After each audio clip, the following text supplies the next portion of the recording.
வணக்கம். இன்னைக்கு வீடியோல துலாம் ராசிக்கு திருமண தடையால் ஏற்பட்ட பாதிப்பு, திருமணம் நடக்கல, நல்ல வரன் அமையல, ஜாதகம் நிறைய கொடுக்குறோம், பதில் வரல, போன் கூட எடுக்கல, செவ்வாய் தோஷம்னு சொல்றாங்க, ராகு கேதுன்னு சொல்றாங்க, ஒவ்வொரு ஜோசியரும் ஒவ்வொரு மாதிரி சொல்றாங்க. இப்ப கல்யாணம் நடக்காததுக்கு கிரகம் காரணமா, ஜோசியர் காரணமான்னு கூட குழப்பமா இருக்கலாம். இந்த எந்த குழப்பமும் வேணாம், யாரையும் நம்ம குறை சொல்ல வேணாம். நமக்கு கடவுள் அற்புதமான ஒரு கிரக சேர்க்கைய 9 யோகத்தை ஒரே நாள்ல, அதுவும் பௌர்ணமியிலே கொடுத்திருக்கார். திருமண தடையை நீக்கிறதுல முக்கியமான பங்கு சுக்கிரனுக்கு தான் உண்டு. சுக்கிரனோட அதிபதி தான் தாய் மகாலட்சுமி. அந்த மகாலட்சுமிக்கு பிடித்த நாள் பௌர்ணமி. அப்படிப்பட்ட பௌர்ணமியில 9 யோகம் வருது. அதுவும் மகாலட்சுமி ஆலயத்திலேயே நீங்க செய்யக்கூடிய அந்த தடை நீக்கிற பரிகாரம் உங்களுக்கு வெற்றியை தரும். இப்படிப்பட்ட ஒரு அற்புதமான நாள் 120 வருஷத்துக்கு அப்புறம் வருது. இதை சிறப்பாக பயன்படுத்தும் எல்லோருக்குமே திருமண தடை நீக்கும். உங்களோட வரன் பார்க்கிற தேடுதல் முடிவடையக்கூடிய நேரத்தை இறைவன் உங்களுக்கு கொடுத்து விட்டார். அதனாலதான் இந்த வீடியோவை கடவுள் உங்களோட பார்வையில இப்ப காமிக்கிறார். கடவுள் காரண காரியங்கள் இல்லாமல் இந்த பிரபஞ்சத்தில் எந்த நிகழ்வையும் இறைவன் நிகழ்த்துவதே இல்லை. இந்த மாதிரி ஒரு யோகத்தை முதல்ல கண்டுபிடிச்சு வீடியோ போட்டதே நம்ம தான். அதுலயும் உங்க திருமண தடை நீக்கிறதுக்கு இந்த கிரக அமைப்பெல்லாம் சப்போர்ட் பண்ணுதுன்னு சொன்னதும் நம்ம தான். அப்ப எதனால இதெல்லாம் தேடி போடுறோம் அப்படின்னா, நீங்க இந்த சேனலை தொடர்ந்து பாக்குறீங்கிறதுனாலதான். அப்ப இந்த சேனலை சப்ஸ்கிரைப் பண்ணல, இப்பதான் ஃபர்ஸ்ட் டைம் பாக்குறேன்னா அவர்கள் சப்ஸ்கிரைப் பண்ணிட்டு பெல் பட்டன்ல ஆல் ஆப்ஷன் கொடுத்துட்டீங்கன்னா நம்ம போடக்கூடிய இந்த மாதிரி அரிய வீடியோக்கள் எல்லாமே உங்களுக்கு நோட்டிபிகேஷன்ல காமிக்கும். இந்த வீடியோவை திருமணம் ஆகாத துலாம் ராசி துலாம் லக்னக்காரர்களுக்கு போய் சேர்ற மாதிரி நீங்க செய்யணும்னா வாட்ஸ்அப் வழியா பண்ணலாம், ஃபேஸ்புக் வழியாக பண்ணலாம், ட்விட்டர், இன்ஸ்டாகிராம் வழியாகவும் நீங்க இதை அனுப்ப முடியும். அதுக்கு வீடியோவுக்கு கீழே இருக்கிற ஷேர் ஆப்ஷனை நீங்க பயன்படுத்திக்கிங்க. துலாம் ராசிக்கு அதிபதி தாய் மகாலட்சுமி. அப்ப தாய் மகாலட்சுமியை நினைக்காம எந்த விஷயத்தையுமே துலாம் ராசிக்காரர்கள் செய்யறது பெரிய அளவிலான வெற்றியை தராதுன்னு சொல்லுவோம். அப்ப எந்த ஒரு காரியத்தையும் உங்க ராசி நாதனான சுக்கிரனின் அதிபதியை வணங்கி விட்டு செய்வது பெரிய அளவிலான வெற்றியை தரும். அதுலயும் திருமண தடையை நீக்கக்கூடிய கிரகம் 12 ராசிக்குமே சுக்கிரன் தான். அப்ப சுக்கிரனின் அதிபதி உங்க ராசி நாதனின் அதிபதியின் அதி தேவதை தாய் மகாலட்சுமி. அப்ப கமெண்ட்ல போய் நீங்க உங்களோட ராசிநாதனை வழிபடும் விதமாக ஜெய் மகாலட்சுமின்னு பதிவிடுங்கள். நிச்சயமாக மகாலட்சுமியின் வழிபாடு உங்களுக்கு அஷ்ட ஐஸ்வர்யங்களையும் 16 செல்வங்களையும் அள்ளித்தரும். அதுல ஒன்றுதான் திருமண தடை. 9 யோகங்களை அடுத்தது பார்க்கலாம். அதுக்கு முன்னாடி இந்த பௌர்ணமி என்னைக்கு அப்படின்னா, வைகாசி மாதம் 28ஆம் தேதி ஜூன் 11ஆம் தேதி புதன்கிழமை தான் இந்த பௌர்ணமியும் 9 யோகங்களும் 120 ஆண்டுகளுக்கு பிறகு வரக்கூடிய உன்னதமான ஒரு அமைப்பு அன்னைக்கு தான். அந்த பௌர்ணமி கேலண்டர்ல செவ்வாய்க்கிழமைன்னு போட்டிருக்கோம். நீங்க யாரும் குழப்பிக்க வேண்டாம். செவ்வாய்க்கிழமை அன்னைக்கு மதியானம் தான் பௌர்ணமி ஆரம்பிக்குது. இந்த திருமண தடை நீக்குவதற்கான எந்த விஷயங்களையும் மதியத்துக்கு மேல செய்வதை விட காலையில் செய்வது சிறந்தது. அப்ப புதன்கிழமை காலையிலிருந்து அன்னைக்கு மதியானம் வரைக்குமே பௌர்ணமி இருக்கிறதுனால இந்த பௌர்ணமியை நீங்க பயன்படுத்தி கொள்ளணுங்கிறதுனாலதான் இந்த பரிகாரத்தை நான் பௌர்ணமி தினத்துல குறிச்சு கொடுத்திருக்கேன். இந்த 9 யோகங்கள் என்னங்கிறத இப்ப 1 by 1 பார்த்துடலாம். முதல் யோகம், பொதுவாக ஜாதகத்துல ராகு கேதுனாலதான் நிறைய பேருக்கு திருமணம் தடையா இருக்கும். ராகு கேது உள்ள ஜாதகம், ராகு 7ல இருக்கு, 8ல இருக்கு, இப்படி ஏதாவது ஒரு காரணத்தினால் திருமண தடை இருக்கும். ராகு கேதுவால் பாதிக்கப்பட்ட யாருமே பரிகாரம் செய்யறதுக்கு உகந்த கிரக அமைப்புனா கால சர்ப்ப யோகம் உள்ள நாள் தான். இந்த கால சர்ப்ப யோகம் உள்ள நாள் இந்த பௌர்ணமியில வருது. கும்ப ராசியிலிருந்து சிம்ம ராசிக்குள்ளேயே 8 கிரகங்கள் ஒன்றாக இருக்கக்கூடிய கால சர்ப்ப யோகம் உள்ள நாள் அந்த புதன்கிழமை பௌர்ணமியில வருது. இரண்டாவது யோகம் கிரகமாளிகா யோகம். இது ஜோதிடத்தில் அரிதிலும் அரிதாக வரக்கூடிய ஒரு உன்னதமான யோகம். இந்த யோக நாளில் எதை செய்தாலும் அது பரிபூரணமாக ஏற்றுக்கொள்ளப்படும். நீங்கள் எதை நினைக்கிறீர்களோ அது நடக்குங்கிறது தான் ஜோதிட விதி. அப்படிப்பட்ட இந்த கிரகமாளிகா யோகம்ங்கிறது கிரகங்கள் மாலை போல் வரிசையாக அணிவகுத்து இருக்கக்கூடிய ஒரு அற்புத அமைப்பு. இதுல 6ஆம் அதிபதி, 8ஆம் அதிபதி, மறைவு ஸ்தானாதிபதி அப்படிங்கிற எந்த பேச்சும் இந்த யோகத்தில் எடுபடாது. எல்லா விதத்திலும் அற்புதம் நடக்கும், அதிர்ஷ்டம் கிடைக்கும், எல்லா விதத்திலுமே உங்களுக்கு உன்னத பலன் கிடைக்கும் ஒரு யோகம் இதே பௌர்ணமியில இருக்கு. அடுத்தது, இந்த நாளில் களத்திர காரகனான சுக்கிரனின் வீடான ரிஷப ராசியில் சூரியன் அமர்ந்திருக்கும். சூரியன் என்பது ஆணை குறிக்கக்கூடிய கிரகம். அப்ப ஆணை குறிக்கக்கூடிய சூரியன் மனைவியை குறிக்கக்கூடிய சுக்கிரனின் வீட்டில் அந்த நாளில் இருப்பது விசேஷம். இந்த நாளில் செய்யும் பரிகாரம் ஆணுக்கு ஒரு நல்ல மனைவியை, நல்ல வரனை அமைத்து தரும். அதே மாதிரி அந்த நாளிலேயே பெண்ணை குறிக்கக்கூடிய சந்திரன், கணவனை குறிக்கக்கூடிய செவ்வாயின் விருச்சிக ராசியில் இருப்பது பெண்ணுக்கு விசேஷமான பலனை தரும். அப்ப பெண்ணிற்கு விரும்பிய கணவன், அவர்கள் நினைத்த விதத்தில், அவர்கள் ஆசைப்பட்ட விதத்தில், கனவு நனவாகும் விதத்தில் ஒரு நல்ல கணவன் அமைவார்கள். அந்த நாள்ல குரு பகவான் எங்கே அமர்ந்திருக்கிறார் அப்படின்னா, மிதுன ராசியில குரு பகவான் அமர்ந்திருக்கிறார். மிதுன ராசி உங்களுக்கு 9ஆம் இடம், யோகஸ்தானம். யோகத்தை தரக்கூடிய இடத்தில் திருமணத்தை நடத்தி வைக்கக்கூடிய குரு பகவான் அமர்ந்திருக்கக்கூடியது விசேஷம். அந்த நாளில் உங்களோட யோகாதிபதியின் நாளான புதன்கிழமையாக இருப்பது விசேஷம். புதன் வீட்டில் குரு பகவான் இருப்பதும் விசேஷம். அந்த நாளில் வரக்கூடிய நட்சத்திரமும் புதனின் கேட்டை நட்சத்திரம். அப்ப உங்களுக்கு யோகத்தை தரும் வீட்டில் மங்கள விஷயத்தை நடத்தி தரக்கூடிய குரு பகவான், அந்த வீட்டின் அதிபதிக்கு மிகவும் உகந்த உங்களுக்கு யோகத்தை தரும் புதன்கிழமை, புதன் நட்சத்திரத்தில். அப்ப எவ்வளவு சிறப்பு அப்படிங்கிறது இப்பவே உங்களுக்கு புரிஞ்சிருக்கும்.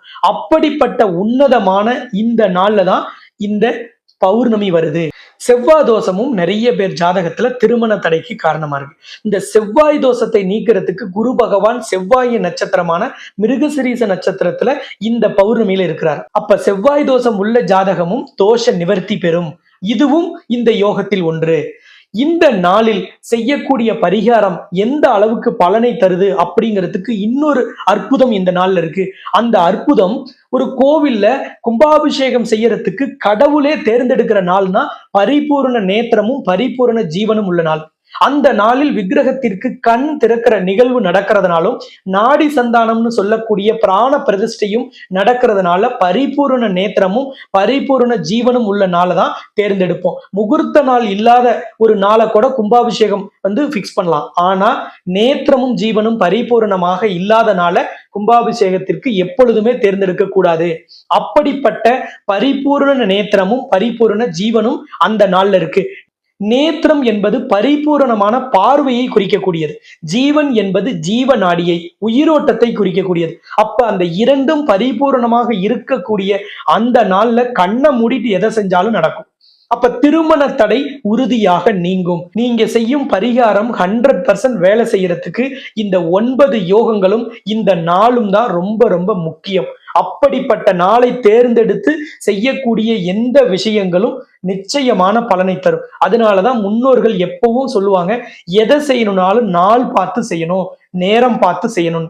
அப்படி நேரம் பார்த்து நாள் பார்த்து செய்யக்கூடிய எல்லா விஷயங்களும் வெற்றி அடைவதால் உங்கள் திருமண தடை உறுதியாக நீக்கப்படும்.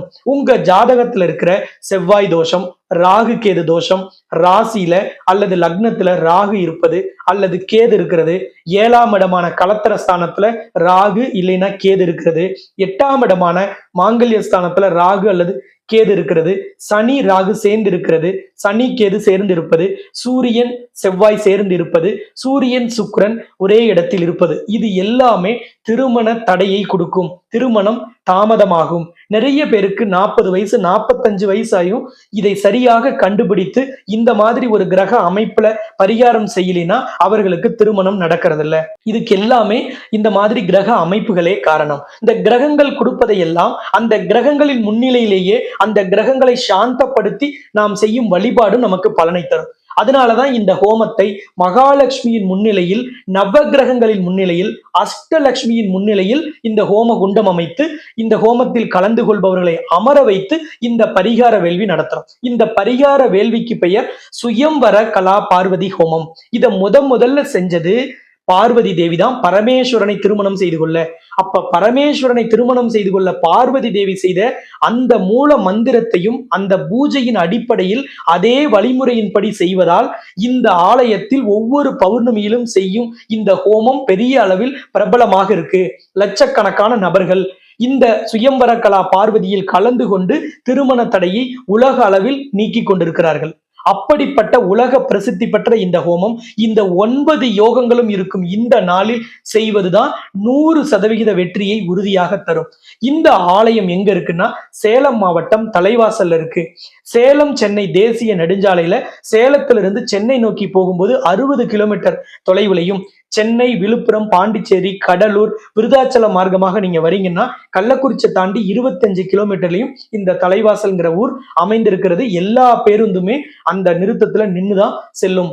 இந்த ஆலயம் உலகின் முதல் அஷ்டலட்சுமி நவகிரக திருக்கோவில்னு சொல்ற மாதிரியே கருவறையில அஷ்டலட்சுமி நவகிரகம் ஒன்றாக காட்சி தரக்கூடிய உன்னதமான ஆலயம். அப்ப களத்திர காரகனின் அதிபதியான மகாலட்சுமியின் முன்னிலையில் ஹோமம் செய்யும் பொழுது திருமண தடை நீக்கப்படும்.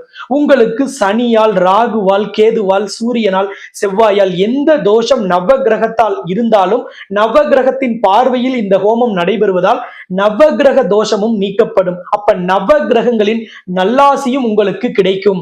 மகாலட்சுமியின் ஆலயத்தில் செய்வதால் எல்லா விதமான செல்வங்களும் இந்த ஹோமத்தினால் கிடைக்கும். அப்படிப்பட்ட இந்த உன்னதமான ஹோமம் வர ஜூன் 11 வைகாசி 28 தான் நம்ம முடிவு செஞ்சிருக்கிறோம். அந்த ஹோமத்தில் கலந்து கொள்வதற்கு முன்பதிவு அவசியம். எதனால அப்படின்னா, இந்த ஆலயத்தில் ஒரு சிறப்பு நடைமுறை பின்பற்றப்படுது. அது என்னன்னா, மகாலட்சுமியின் மாலை இந்த ஹோமத்தில் கலந்து கொள்ளும் திருமணம் ஆகாத நபர்களுக்கு, திருமண தடையால் பாதிக்கப்பட்டவர்களுக்கு, கணவன் மனைவி பிரிஞ்சிருக்கீங்கன்னா அவர்களுக்கு, அல்லது ஏதாவது விவாகரத்து வழக்கு நீதிமன்றத்துல நடக்குது, எனக்கு அந்த வழக்கு சாதகமாக தீர்ப்பு வரணும், அல்லது நான் மீண்டும் இணைந்து வாழணும் அப்படின்னு நினைக்கக்கூடியவர்களுக்கு, குடும்பத்துல எப்பவுமே சண்டை சச்சரவு தீரலைன்னு நினைக்கிறவங்களுக்கு எல்லாம் மகாலட்சுமியின் மாலை போடப்படும். அந்த மகாலட்சுமி மாலை அணியும் இந்த நேரத்தில் திருமண மாலை அமையும். நம்மளோட வாழ்க்கை துணை நம்மளை தேடி வரும். நமக்கு வாழ்க்கை துணையோடு இருந்த கருத்து வேறுபாடு நீங்கும் அப்படிங்கிறது இந்த கோவிலின் ஐதீகம். இங்கே அனுபவமாக நம்ம பார்த்த உண்மை. எப்பேற்பட்ட திருமண தடையா இருந்தாலும் சரி, என்ன திருமண தோஷமா இருந்தாலும், களத்திர தோஷம், சர்ப்ப தோஷம், இல்லை என்ன விதமான தோஷமாக இருந்தாலும் இந்த பரிகாரம் தான் கடைசி பரிகாரம்னு ஜோதிட சாஸ்திரத்திலையும் முன்னோர்களும் சொன்னது. இந்த பரிகாரத்தை ஏற்கனவே நீங்க திருமண மண்டபத்துல பண்ணியிருந்தாலும் சரி, இங்கே லக்ஷ்மி நவகிரகத்தின் முன்னிலையில் செய்வது விசேஷம்ங்கிறதுனால இதுல கட்டாயம் கலந்து கொள்ளுங்க. ஏற்கனவே ராகு கேதுக்காக திருநாகேஸ்வரம், காளகஸ்தி, திருப்பாம்புரம் அல்லது திருப்பைஞ்சிலி, கொடுமுடி, பவானிக்கெல்லாம் போனோம். வாழை மரத்துக்கு தாலி கட்டணும், அரச மரத்துக்கு தாலி கட்டணும், ஆலமரத்துக்கு தாலி கட்டணும், வெட்டணும், எதை செஞ்சிருந்தாலும் சரி. அதே மாதிரி 2வது திருமணத்திற்காக இருக்கக்கூடியவர்களுக்கு நான் எங்கிட்ட ஜாதகம் பார்க்கும்போது ரெக்கமெண்ட் பண்ற பரிகாரம் இதுதான். இந்த ஆலயத்துல போய் தான் பண்ண சொல்லுவேன். அப்ப அந்த மாதிரி இருக்கக்கூடியவர்களும் இந்த ஹோமத்துல கலந்து கொள்ளுங்கள். ஏன்னா 9 யோகம் ஒரே நாள்ல இருக்கு. அப்ப இந்த ஹோமத்தில் கலந்து கொள்ளும் பொழுது உங்களுக்கு ஏதோ ஒரு காரணத்துல முதல் திருமணம் சிக்கலாயிருந்தா, இப்பொழுது 2வது திருமணம் நீங்க நினைத்த அத்தனையும் நடக்கும் விதத்தில், அதை நிறைவேற்றும் விதத்தில் ஒரு அருமையான வாழ்க்கை துணை உறுதியாக உங்களுக்கு அமையும். இந்த ஹோமத்துக்கு வரவங்களுக்கு மகாலட்சுமி மாலைய ஆலயத்துல தயார்படுத்தி வைக்க நம்ம சொல்லணும். அதனால நீங்க முன்பதிவு செஞ்சிடணும். முன்பதிவு செய்யறதுக்கு ஸ்கிரீன்ல தெரியிற நம்பரையே நீங்க தொடர்பு கொண்டு பேசுனீங்கன்னா முன்பதிவு பண்ணிக்கலாம். எப்படி நீங்க பதிவு பண்றீங்களோ அந்த ஆர்டர் படி கூப்பிடும் பொழுது முதல்ல பதிவு பண்ணவங்களை முதல்ல கூப்பிடுவோம். நீங்க முன்வரிசையில அமர்ந்துக்கலாம். அப்ப கடைசியா பதிவு பண்றவங்களுக்கு அந்த வரிசை பின்னாடிதான் கிடைக்கும். இந்த ஹோமத்துல நேரில் கலந்து கொள்வதுதான் விசேஷம். சம்பந்தப்பட்ட நபர் கலந்துக்கிறது தான் உடனடியான தீர்வு கிடைக்கும், உறுதியான தீர்வு கிடைக்கும். ஒருவேளை வெளிநாட்டுல உங்களோட குழந்தைகள் இருக்காங்க, அப்படி இருக்கிறவங்க மட்டும் அவர்களோட ஜாதகத்தை எடுத்துட்டு இந்த ஹோமத்துல கலந்துக்கலாம். குடும்பமாகவே வெளிநாட்டுல இருக்க வரவே முடியாதவர்கள் நீங்க உங்களோட ஜாதகத்தை ஸ்கிரீன்ல தெரியிற நம்பருக்கு அனுப்பிட்டு முன்பதிவு செஞ்சுக்கலாம். அவர்களோட ஜாதகத்தை பிரிண்ட் எடுத்து ஹோமத்துல வச்சு லக்ஷ்மி கிட்டையும் பூஜை செஞ்சு உங்களுக்கு கொடுக்க சொல்லி நான் சொல்லியிருக்கேன். என்னோட தனிப்பட்ட ரெக்கமெண்டேஷன், அந்த பௌர்ணமி நாள்ல ஆலயத்துல போய் நீங்க நேரடியாக சம்பந்தப்பட்ட நபர் கலந்துக்குங்க.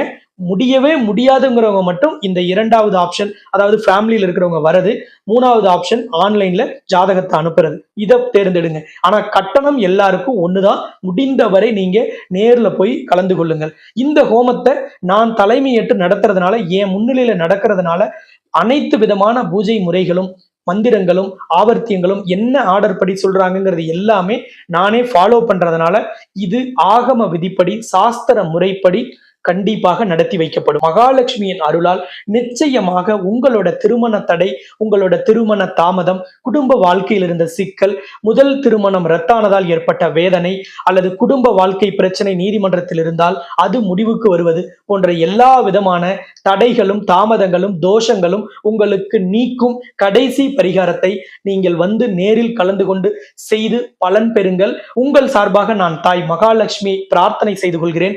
உங்களுக்கு இந்த ஹோமத்தில் கலந்து கொள்வதற்கான எந்த தடை இருந்தாலும் அந்த தடையை நீக்குவதற்காக சிறப்பு பிரார்த்தனையும் செய்து கொள்கிறேன். இதே போல் சிறந்த இன்னொரு வீடியோவில் நாம் மீண்டும் சந்திக்கலாம் என்று கூறி உங்களிடமிருந்து விடைபெறும் நான் ஜோதிட ரத்னா, ஜோதிட கலாநிதி, ஜோதிட செம்மல், மகாலட்சுமி உபாசகர், ஸ்ரீலஸ்ரீ டாக்டர் ராம் பரிமளம் ஆச்சாரிய குருஜி. நன்றி, வணக்கம்.